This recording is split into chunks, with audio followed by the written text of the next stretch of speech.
প্রদেশ কংগ্রেসের ডাকে কংগ্রেস বিধায়ক সুদীপ রায় বর্মন, দলের প্রদেশ সভাপতি আশিস কুমার সাহা প্রমুখ নেতাদের উপস্থিতিতে এক সাংবাদিক সম্মেলন অনুষ্ঠিত হয়। পারিপার্শ্বিক বিভিন্ন রাজনৈতিক বিষয়ের উপর আয়োজিত এই সাংবাদিক সম্মেলনে কথা বলার সময় সুদীপ রায় বর্মন বিভিন্ন বিষয় নিয়ে শাসক বিজেপি দলসহ মথাকে আক্রমণ করে।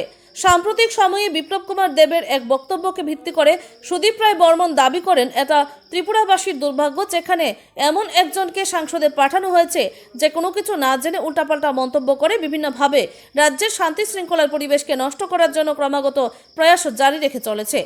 বিশেষ করে সুদীপ রায় বর্মনের অভিযোগ হচ্ছে, ত্রিপুরা অ্যাক্ট নিয়ে বিপ্লব কুমার দেব দাবি করেছেন এটা অন্যান্য রাজ্যেও রয়েছে, অর্থাৎ এই বক্তব্যের মধ্য দিয়ে একটা অংশকে বিভ্রান্ত করে ত্রিপুরা রাজ্যের শান্তির পরিবেশকে পরিকল্পনা করে বিপ্লব কুমার দেব বিঘ্নিত করার প্রয়াস করছে, এমনটাই দাবি করেন কংগ্রেস বিধায়ক। পাশাপাশি তিনি জোর গলায় দাবি করেন, বিজেপি দলের একটা মহল ক্রমান্বয়ে ত্রিপুরা রাজ্যের শান্তি সম্প্রীতি নষ্ট করে 40 সালের ভয়ানক অতীতের দিকে যাওয়ার চেষ্টা করছে। আর এক্ষেত্রে বিপ্লব কুমার দেবের উল্টাপাল্টা বক্তব্য গুরুত্বপূর্ণ ভূমিকা পালন করছে দাবি করেন সুদীপ রায় বর্মন। আগামী 7 তারিখ মথা দল আগরতলায় এক কর্মসূচি আহ্বান করেছে।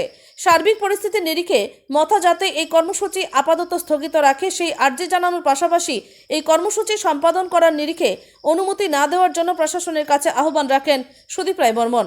সাংবাদিক সম্মেলনের একটা পর্যায়ে সুদীপ রায় বর্মন দাবি করেন, রাজ্য সরকার যেমন লুটপাট করছে ঠিক একই রকমভাবে এডিসিতে চলছে লুটপাট বাণিজ্য।